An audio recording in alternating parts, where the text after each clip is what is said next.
So here's a little story about me being a total genius and then being a total idiot at the same time, like just a few years later. Uh, Requires a couple minutes of backstory. This is from chapter 49 of Ministry for the Future, and then I'll explain at the end. 49. In July of 1944, the United States government convened a group of 700 delegates from all the Allied countries to design the post-war financial order. They met at the Mount Washington Hotel in Bretton Woods, New Hampshire, and there, after 3 weeks of meetings, they published recommendations that, when ratified by the member governments, resulted in the International Bank for Reconstruction and Development and the International Monetary Fund. The intended results of these new entities included the establishment of open markets and the stability of member nations' currencies. An international trade organization was also proposed, but when the U.S. Senate failed to ratify this part of the proposal, it was not founded. Later, the GATT, the General Agreement on Tariffs and Trade, was established and took on the functions that the failed ITO would have fulfilled. Later, the GATT was superseded by the World Trade Organization. John Maynard Keynes, the chief British negotiator, also suggested at Bretton Woods that they found an international clearing union, which would make use of a new unit of currency to be called a bancor. The purpose of the bancor would be to allow nations with trade deficits to be able to climb out of their debts by calling on an overdraft account with the ICU that would allow them to spend money to employ more citizens and thus create more exports. Nations making use of their overdraft would be charged 10% interest on these bancor loans, which could not be traded for ordinary currencies or by individuals.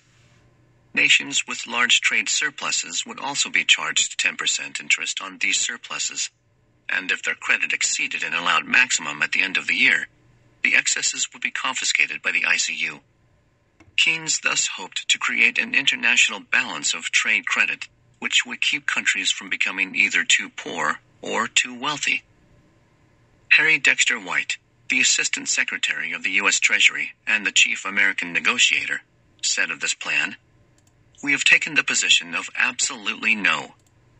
As the world's biggest creditor and holder of gold by far, the U.S. was in a position to enter the post-war period as the sole owner of the major global currency, the U.S. dollar, which was to be backed by gold reserves. White proposed an international stabilization fund, which would place the burden of debt firmly on deficit nations. This later became part of the World Bank. So at Bretton Woods, White's plan prevailed over Keynes, and in the absence of the International Clearing Union and its bancor, post-war reconstruction and subsequent economic development was funded by the U.S. dollar, which became the de facto global currency, the imperial coin, so to speak. All right, so there's me owning bancorcoin.org, but I used to own bancorcoin.com back in 2013. And I didn't have enough money to renew them both, and I decided to renew bancorcoin.org instead of bancorcoin.com. Okay, 2017, bancor.network comes around. What happens at bancor.network? Becomes the world's largest ICO for the time. Raised $150 million in 3 hours. And I used to own bancorcoin.com. I know that it's not a coin, it's a token, but it's actually a unit of account, an international clearing unit or something like this, international unit of account. But either way, totally stupid that I let that thing expire. What was I thinking?